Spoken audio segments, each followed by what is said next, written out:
Today, I'm going to show you the center of a very strange ancient Maya city. As you may know, buildings in most Maya centers were made of stone, but in this unique place, the entire core of the city was made of brick. Most people have never even heard of this city, and much less seen it. Why did this settlement dare to be different from the rest? You're going to find out.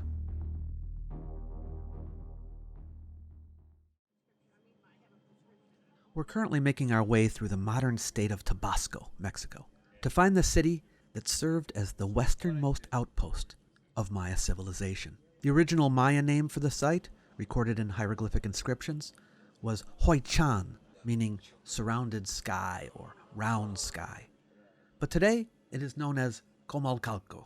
The site's location on the east bank of the Seco River, within the broader Chontalpa region, placed it at the confluence of multiple transportation corridors that facilitated trade networks on both the rivers and the coast. How far back in time are we going? The classic period of Maya culture, running roughly from the years 250 to 900. The first part of that, from about 250 to 600, we call the early classic. And during that time, Comalcalco was just getting started. The earliest dated artifact recovered from the site bears an inscription with a long count calendar date, corresponding to August 10th, 561. It was during the late Classic, around 600 to 900, that Comalcalco really took off. Indeed, the late Classic represents the apogee of Maya civilization in general, when populations reached their maximum density, monumental construction achieved its greatest scale, and political organization attained unprecedented complexity. Recent LiDAR survey technology has revealed that the region supported far larger populations than previously estimated, with between 9.5 million and 16 million people inhabiting the lowlands during the late Classic period. At that time, the central Maya lowlands consisted of numerous independent but interconnected city-states, engaged in dynamic networks of alliance, competition, and warfare. In a culture renowned for building in limestone masonry, Comalcalco distinguishes itself by its unprecedented use of fired bricks. That's one of the reasons I want to show it to you, because it looks rather different from other Maya cities. The site's location, unique architectural techniques, sophisticated urban planning, rich epigraphic record, and exceptional preservation all make it an important site that you don't want to overlook. So let's look it over. This Maya walkway is very well preserved. Yeah, this ancient sock bed.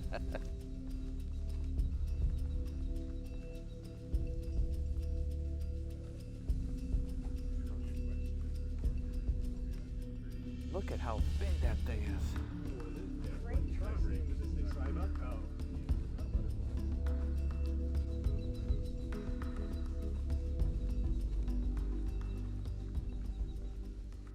Oh, here we go. Here we go, folks. Amazing. Archaeological investigations spanning over a century have revealed a complex urban center covering 7 square kilometers. Here we are in the North Plaza, a complex of temples, residential structures, and ceremonial platforms. This is where 23 of the 31 funerary urns discovered at the site were found. The plaza was where ceremonies related to ancestor veneration were held. But see all those mounds there? Those are all buildings. They just need to be excavated. This whole thing is a plaza. Wouldn't that be stairs under there? Yeah, all of these mounds have buildings under them. Structures. Oh, can you imagine when this is all excavated, what it's going to look like? Unbelievable. This would have been impressive, huh? This is Temple 1. Unlike the limestone-rich regions that characterized most Maya territories, the Tabasco Plains consisted primarily of alluvial deposits rich in various types of clay, but lacking readily available stone for construction. This geological reality necessitated innovative architectural solutions. In this case, the development of fired brick construction techniques that were unique in the Maya world. Note here the similarity to modern bricks. For this, they would have needed specialized clay preparation, firing, and quality control systems.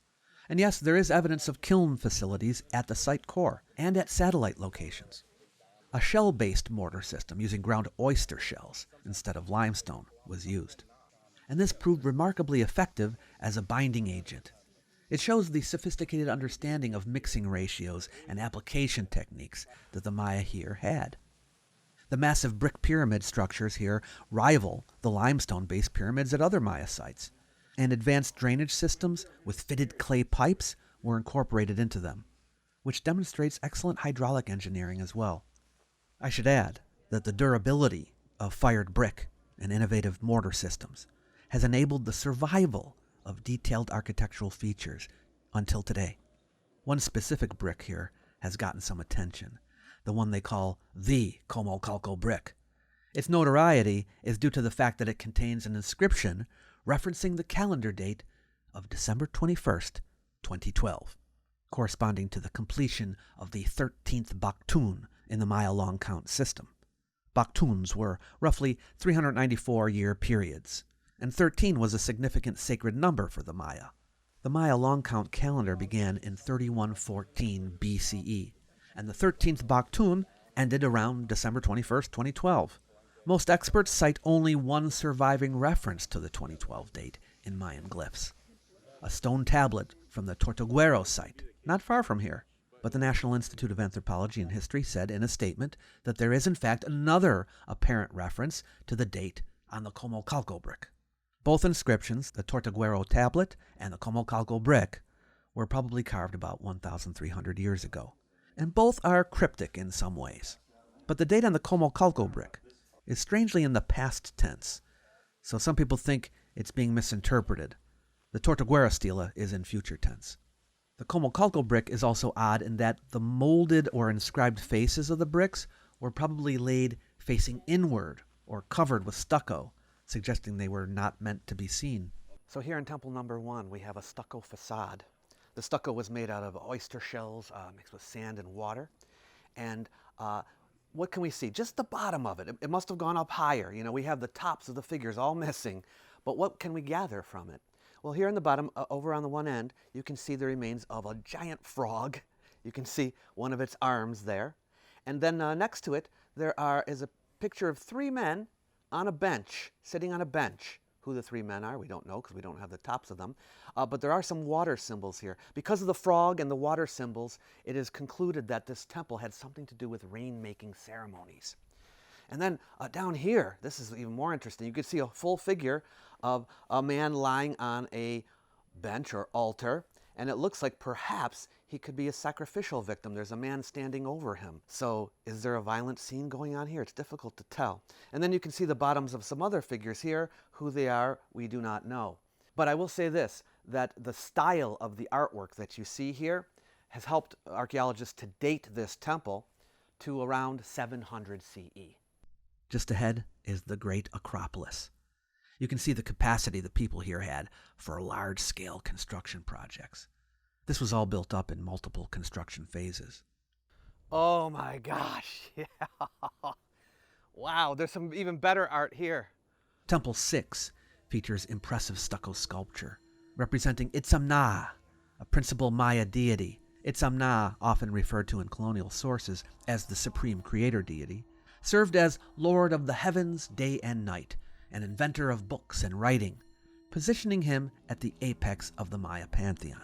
In the surviving Maya codices, Itzamna is represented as God D, depicted as an aged man with toothless jaws and sunken cheeks, and his avian manifestation appears as the so-called principal bird deity, possibly an earlier version of the omen bird Yash Kokamut, mentioned in later sources. The iconography of Itzamna associates him with wealth and agricultural abundance, including green cornfields, emerald quetzal feathers, and sacred jade, making him a deity particularly relevant to elite concerns with prosperity.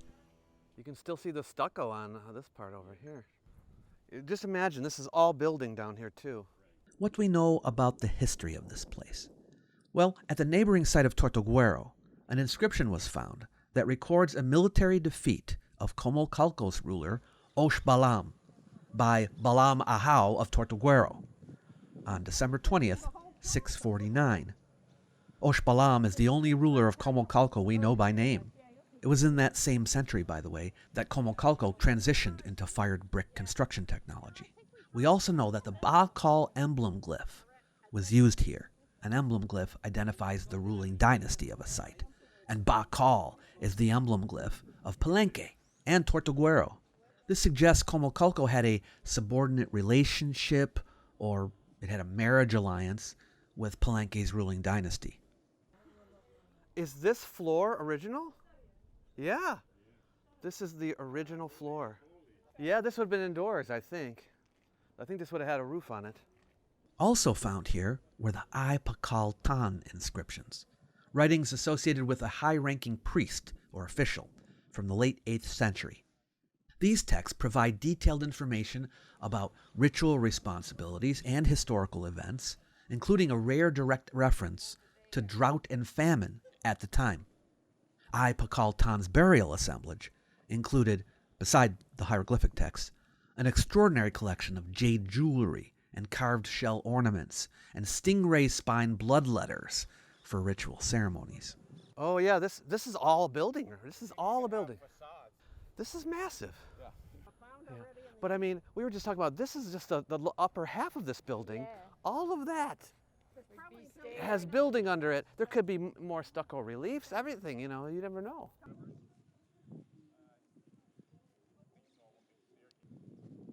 Oh, there's more. You're looking at the Temple of the Nine Lords, under which was found a remarkably well-preserved burial crypt, presumably for one of the rulers of the city. You can see a corbelled vault here. I don't know if you know what a corbelled vault is, but they have it in the pyramids in Egypt. Oh, there is. I didn't even notice that. Oh. You can see legs. It takes Yes, effort. you're right. But all the way around. You're right. The walls are decorated with stucco-modeled figures of 9 individuals who are believed to be court officials.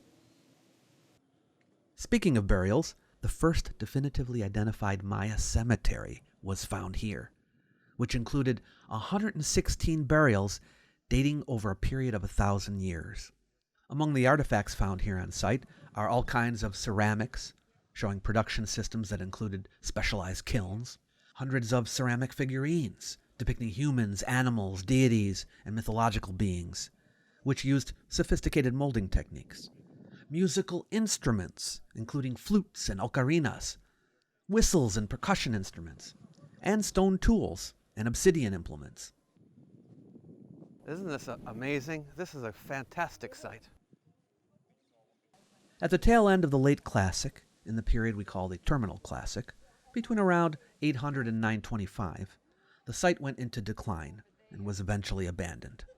The last dated inscription from the site corresponds to March 7th, 814, marking the end of Comalcalco's monumental construction program.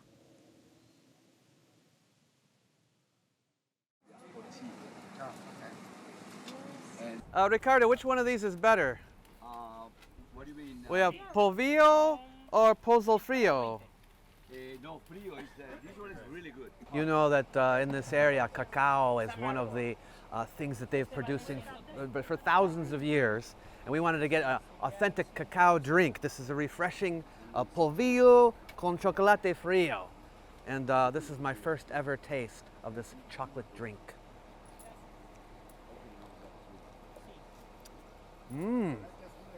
It's not what you expect. It's not like chocolate milk. It's something completely different. It's really good.